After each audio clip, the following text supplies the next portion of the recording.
कभी सोचा है इस देश में गरीब कौन है? सच्चाई ये है कि इसका कोई पक्का पता ही नहीं है। ये कह दिया जाता है कि देश के 73% लोग, जिनमें दलित, आदिवासी, पिछड़े वर्ग के लोग हैं, उनमें से ज्यादातर गरीबी में जी रहे हैं। लेकिन उनमें भी कितने समाजों में लोग कैसे जी रहे हैं, कितना कमा रहे हैं, उनकी जरूरतें क्या है, यही जानने के लिए जातिगत और आर्थिक गिनती की जरूरत है। बिहार में जातिगत गिनती में पता चला है कि वहां की गरीब आबादी के 88% लोग दलित, आदिवासी और पिछड़े वर्ग के हैं। जी हाँ, 88%। पता है गरीब तबके की मासिक आमदनी कितनी है? 6,000 रुपए से भी कम है। इसी आय में खाना, किराना, दवाई सब। सारे देश की आर्थिक और जातिगत गिनती हो तो लाखों दर्द भरी कहानियां मिलेगी।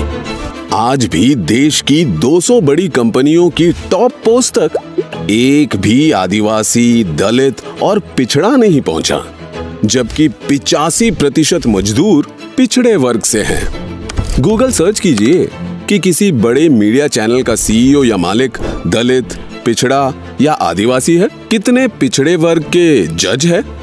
और गटर में बिना मास्क लगाए उतरने वाले वो सफाई कर्मचारी किस समाज के हैं?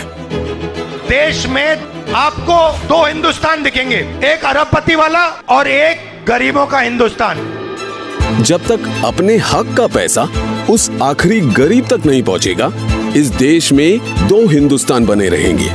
पहला कदम होगा जाति जनगणना, उसके बाद आर्थिक सर्वे।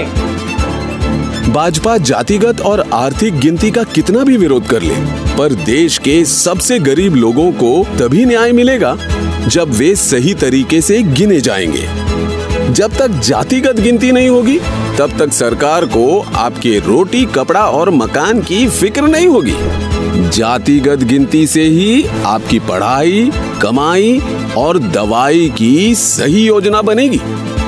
किसान, मजदूर और प्रवासी कामगारों, अल्पसंख्यकों की असली हालत पता चलेगी। आपके वर्ग की, समाज की समस्याओं की गिनती होगी, तभी उनका हल निकलेगा। सही आरक्षण मिलेगा, सही हिस्सेदारी मिलेगी, हक मिलेगा। जब इस देश को चलाने में देश के सबसे कमजोर समाज की आवाज सुनी और गिनी जाएगी, तभी ये देश तरक्की करेगा। इसीलिए जातिगत गिनती के लिए आज ही बोलना होगा, जी खोल कर बोलना होगा, ताकि आपकी आने वाली पीढ़ियां आपकी ही तरह बिना गिनती, बिना हक के मुश्किल के अंधेरों में दम न तोड़ दें।